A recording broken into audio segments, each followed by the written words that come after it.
You start buying stuff and putting together the same pedal board that your favorite worship bass player is playing. Is it the ultimate worship pedal board?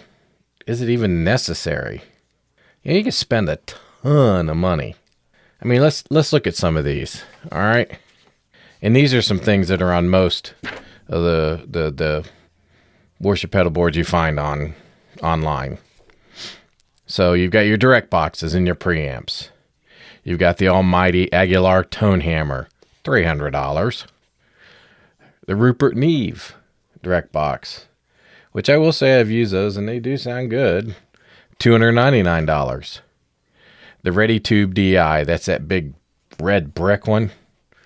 All right, Tube DI, that's only going to set you back about $950. Or the Avalon, about $936. But then there is the preamp of all preamps, the most righteous worship preamp that seems everybody has to have. That's the Noble preamp. Do they sound good? Yeah. How much do they cost? $1,299. But wait, there's more. That's with a 47-week wait time. 47 weeks to wait on that bad boy. Hey, you got your direct box, your preamps. Now you got to get a fuzz. You got your Big Muff fuzz, $98. Not too bad. But then if you want to go deluxe, you got your deluxe Big Muff fuzz. That's $150. Pork and Pickle Away Huge fuzz, $189. And you've got the Aftershock, $199. Oh, wait. Not only do you need fuzz, you need distortion.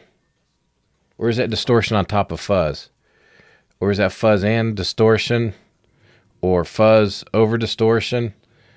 Taking your distorted fuzz and fuzzing it into MXR, $149, not too bad. The Ampeg Scrambler, $129. Dark Glass.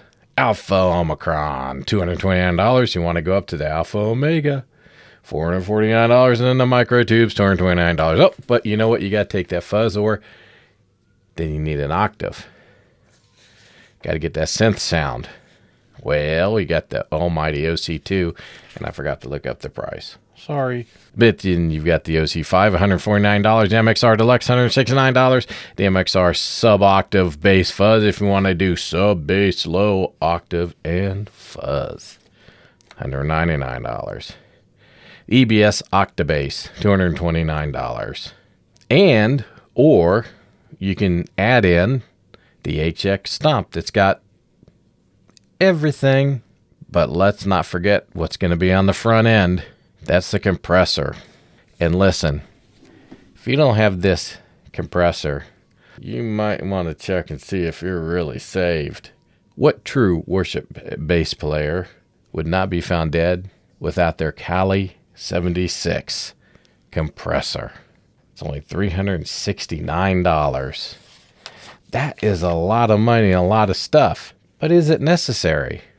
And it's really, seriously, it's something to think about. I've got my special cup here, made in 1964. My wife hates when I slurp like that. And then you put the at the end. This could be a boomer thing. This could be a boomer rant. Now, today's bass lines are really not that complicated and pretty sparse. The bass playing has changed over the years. And again, this could be a boomer rant. And not trying to sound too critical, we use Planning Center, and we'll get the isolated tracks. And I remember the first time I heard a bass line, it was so distorted. And it was, quite honestly, the timing wasn't that great. It's a little sloppy. And I asked the worship leader, I said, who made this? He's like, oh, that's the tracks from the recording. I'm like, what? So yeah, it's tracks from the recording. I said, it's like so super over distorted, you can't hardly hear anything. And so take it for what it's worth. All right. But yeah, playing's changed over the years. Why is that distortion so necessary? It's on every song, and it's over the top. Well, it helps the bass cut through the mix. I've been playing a lot of years, and I haven't had any issues with the bass cutting through the mix. You know, I don't use distortion. I use a little thing called EQ. The pickup you're going to use, whether it's the bridge pickup where you're playing on the bass, you know, and your technique with your left hand is going to affect how clear your bass is going to come out. And for years I played a Lakeland, and I even put different pickups in that thing, and it always cut through the mix. I guess what I'm getting at is, before you sit there and you want to sound like your favorite worship bass player that you hear on the recordings, and you start buying all this gear that costs a ton of money, work on your technique. You know, work on your understanding of music. Work on your timing. You know, concentrate on that. If that's your thing, you know, then start throwing the other stuff in. It's funny. I'll show a picture right here. It's going to be, I don't know where it's going to be, somewhere up here, of when I started going down the pedalboard rabbit hole. And this is what my bass pedal used to look like.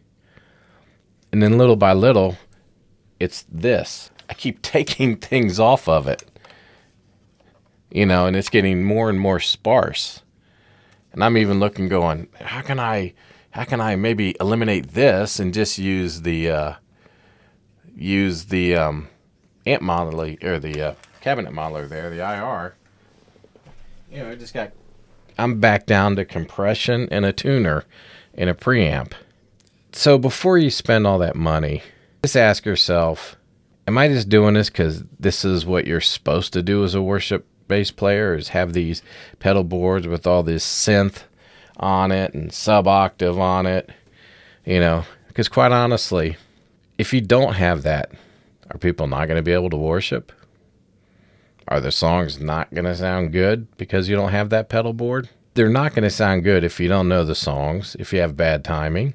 It's not whether you've got this big pedal board. God doesn't care if you've got this gigantic pedal board. As to whether the worship leader cares, I guess that depends on where you're playing.